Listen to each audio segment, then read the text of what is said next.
Hello there guys, this is Josh from Start Replay. I've just come back from my midnight launch, obviously getting the PlayStation 4, and I thought I'd follow it hot on the heels and do an unboxing for you guys. I've also got a 1TB hard drive I'm going to pop straight into there as soon as I've unboxed it, and so I can show you how to do that later on as well. It's going to be new for me, it's going to be new for you, so hopefully we'll get through this. So why not? Let's get to unboxing. I got the £430 edition from Game. This included an extra controller, the camera and kill zone. Pretty good deal, save yourself quite a bit of money. And yeah, so, well, let's get to it. Okay, so straight away in the sleeve, now this is if you get this pack specifically, we have all the goods at the bottom there. Take this out.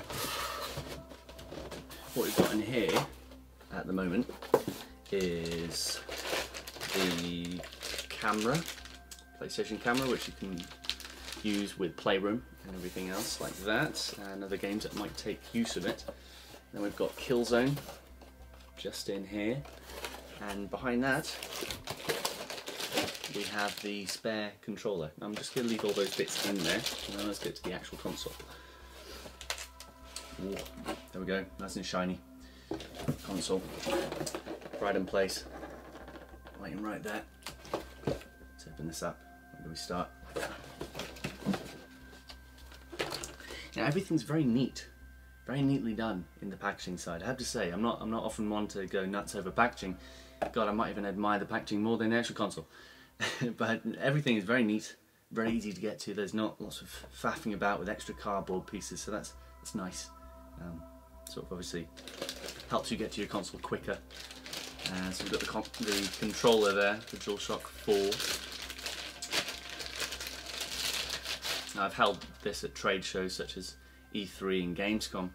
It's nice to have it away from the restraint of a plastic holder.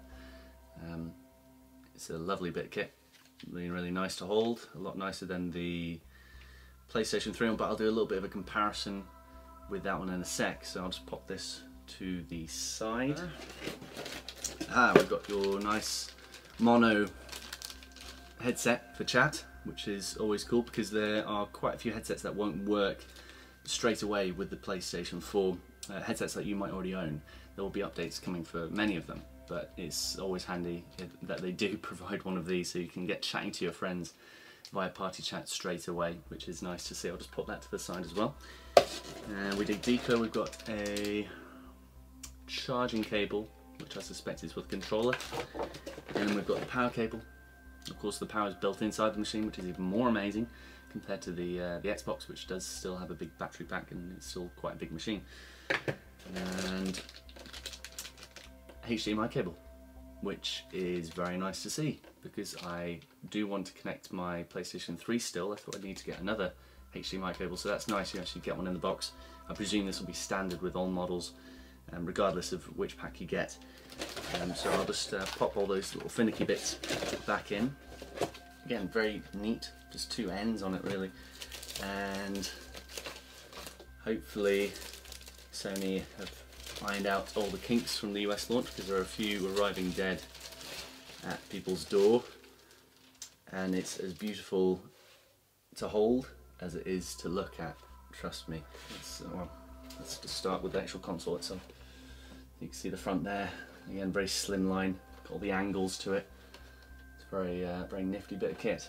So yeah, if we start on the back with connections, we've got an aux connection, which I suspect is for the PlayStation camera. Don't quote me on that. We've got an Ethernet connection if you want a cabled connection next to a wireless connection. And we've got HDMI, and then we've got optical. Also, we've got your power adapter. One thing that's notably missing in this generation from other generations of consoles is there is no normal AC or AC, the yellow sub high definition port on here. So if your headset does use that port, does require that port to record sound, then I'm afraid to say that you won't be able to do that. But I think that most manufacturers, such as Turtle Beach, are releasing updates, such as extension kits, so it will help your situation, or isn't ideal, but still it's packing the latest technology along with USB 3 ports as well, so who'd expect it to have all the technology anyway. Yeah, and then on the front we've got your power button here. Nice little, I think it's touch, does seem to be, it doesn't click. Then we've got an eject button on the bottom as well, and in between there you've got the disc slot, you put your discs in, and then you've got 2 USBs on the front, no USBs on the back, so just 2 USBs in total. And again, around the outside, just all very nicely designed and well put together, which is great to see. Well done, Sony. And let's put that pride in place. I believe it can stand up by itself. You can get an official stand if you want. I believe Game sells one for $17.99 if you want to spend the extra cash. But if we pop that just here, you'll be able to just see the top of it. I guess that's all you need, right? Okay, let's get to controllers. Now, the controller here, I'll just cut in some close-ups I'm going to do of this, but the controller is a very nice bit of kit. What I'm going to quickly do, just grab a PlayStation 3 controller. Okay, so I've got a PlayStation 3 controller here. Now, if I just hold them up like that, roughly the same size anyway, but when you get around to the back, it is a lot more pronounced on the handles, a lot better to grip. The analog sticks have small indentations in them, so they're a little easier to actually maneuver. Now, of course, a lot of developers had their say in what they wanted to see. For shooters, a lot of people preferred the Xbox 360 controller because the analog sticks were very tight, very well made. And on the R2, L2 buttons, they're a little bit flatter and curved at the tip, which means it'll be a lot nicer when you're doing driving games or anything like that.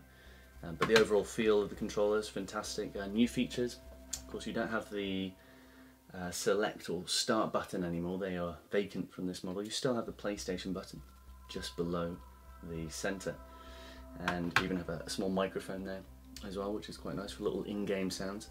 You do have the touchpad here, which you can click as well and use that for small navigation inside certain games, such as Tiny Brains.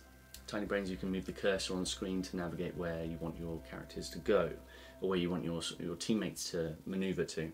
And of course, with the start and select buttons seen here, they're replaced by the options and the share button.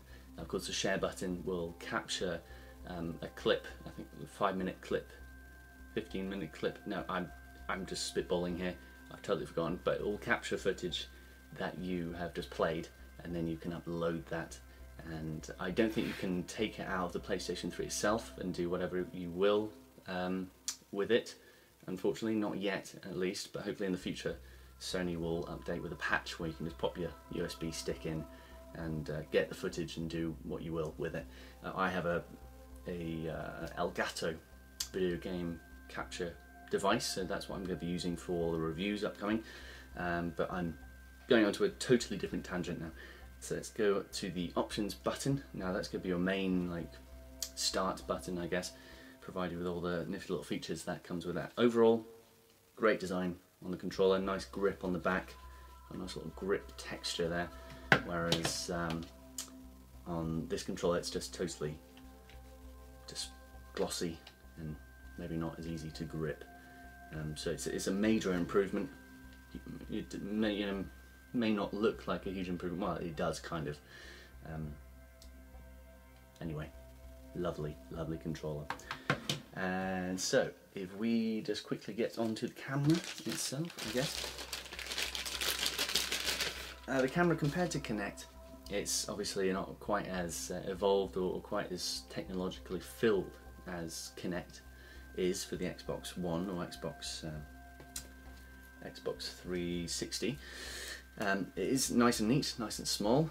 I was right, that connection on the back of the PS3, it does have its own port, which is nice, so it doesn't take up a USB at the front if you want to use any of those for your memory sticks or hard drives, anything else that you might have. But it is very tiny, very small, as you can tell there, in comparison with my head, which is quite big. This is quite small. So anyone who knows me and is watching this will know my head is quite big and will know just how small this is. Anyway, so it's very light, very small. Yeah, so I look forward to trying that out. Now, if we quickly, I guess, move on to just one little bit, and that is the mono headset that comes with it. Again, just very, very simple. Not the most luxurious of devices, but it will suffice, I guess. And as I said before, a lot of people whose headsets may not work at the launch of the PlayStation 4, then don't worry, because you have this and you can still chat and use the party chat, which of course the PlayStation 3 didn't have, and it's finally making its round to its way to the PlayStation 4, which everyone has been waiting for. So yeah, I look forward to trying that out, and I'm very happy to get that in the box. Now, if we move now on to changing the hard drive. Now, it comes with the 500GB hard drive, and that's with every model. There's no 320s, 120s, it's just 500 across the board. So no matter which model you get, it's going to come with a 500GB hard drive. That may increase in the future.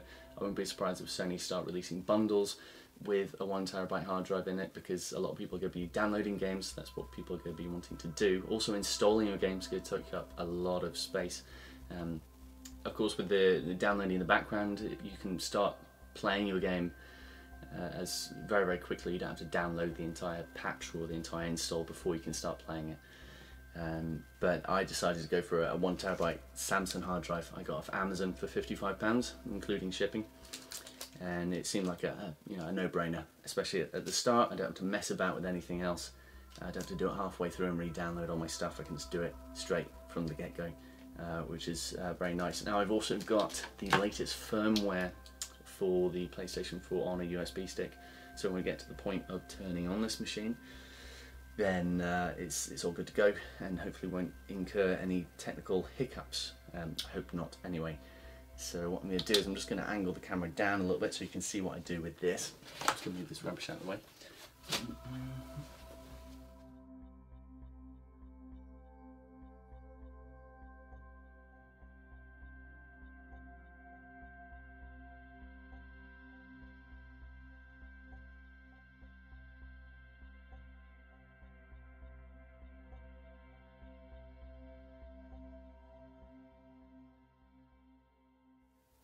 Okay, so I've just taken the PS4 down a little bit and the camera down a little bit, so you'll be able to see what I do to replace the hard drive. Now, I've seen on some videos online, on rival gaming websites, vaguely how to do it. Now, you have to pop off this front panel. Now, don't worry, there's no sticker that you have to remove to void the warranty. There's nothing quite as sophisticated as with the PlayStation 3, which again was very easy to do. You basically need to, well, let me just show you. So if I bring this around to my end, I should just have to place my fingers firmly on the top, pressing against the edge, and I don't want to break it. Okay, there we go. So it's literally, I've put my thumbs at the bottom edge, just this edge here, and I basically popped it. Now don't worry, it's got tags all along to the top, so it's supposed to come off nice and simple. No screws involved, but there will be in a bit. So if I just take this off, there we go. Lovely. Alright, so now what we've got to is, again, it's just very simple, very simple design, very easy to do. I'm impressed. What can I say? So I'm just going to bring this up so you can see it now. Now that's the hard drive there, and we've just got one screw to get that case out. There'll be more screws involved in a second, but this here is the hard drive. There's nothing much more to it, but I have come prepared. I've got a screwdriver. I'm going to be using that now on this screw, which actually is indented with Sony symbols, which is very cute. It's not a very cheap screw that will thread. I would hope not, anyway. So again, didn't take a lot of pressure. very easy.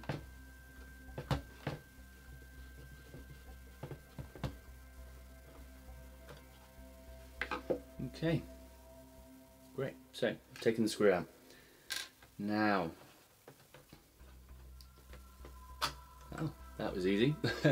So, now I've taken that one screw out here, I literally just pull, I suspect, the hard drive out, and there you go, that's a hard drive out.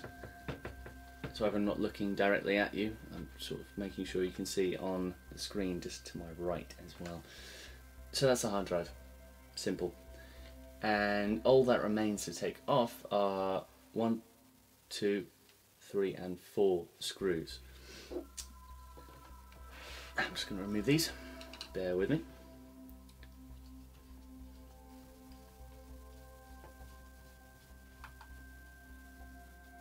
One.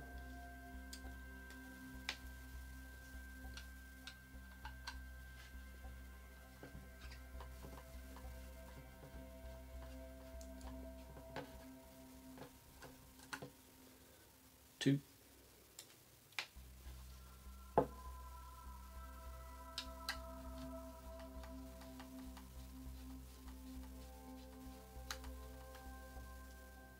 Three. Okay, and my camera went a little bit weird there. I did take out the 4th and final screw. As you can see, just 1, 2, 3, 4 spots of taking the screws out.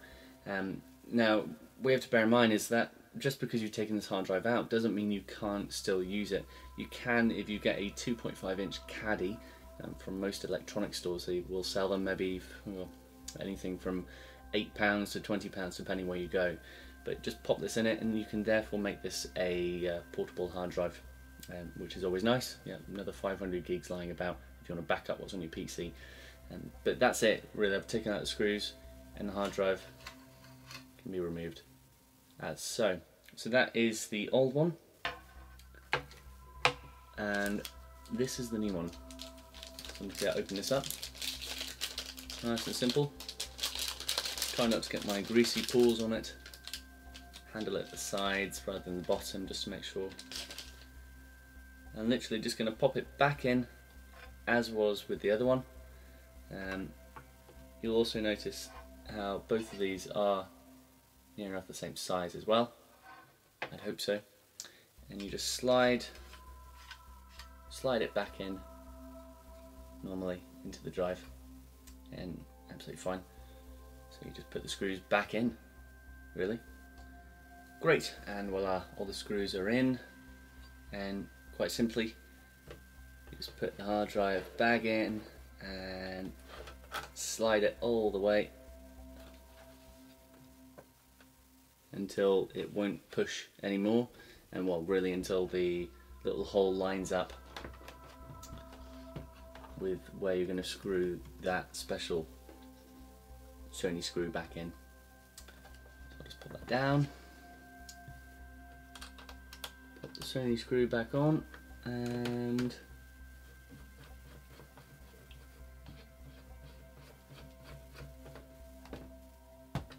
don't do it too tight because you don't want to mess up the screw underneath. But that's it, pretty much. Now I've yet to turn on the console at all. This is brand new. Now you can do it as well anytime through the lifetime of the console. Don't worry, it's not going to mess anything up. Just need to download the firmware, put it back on. This is the first time I'm doing it, so again, no problem at all. I'm just going to pop the casing back on.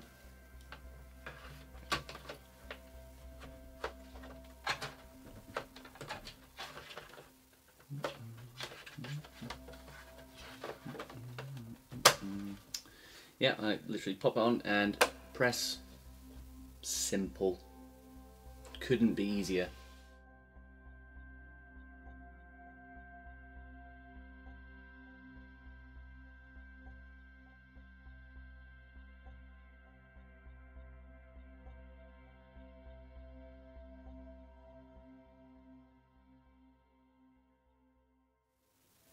So that's it for the unboxing. Thank you very much for watching. I hope all the information was helpful, relevant, Let me know in the comments below if you have any problems with the hard drive and replacing it. If you need to know the type again that I used, it was a Samsung 1TB 2.5 inch that I got from Amazon for around about £55 with postage and packaging. Now as for me, I'm going to turn on this little baby and get to work on it. Now look out on startreplay.com for lots of previews, video reviews and content coming up to you in the next few weeks.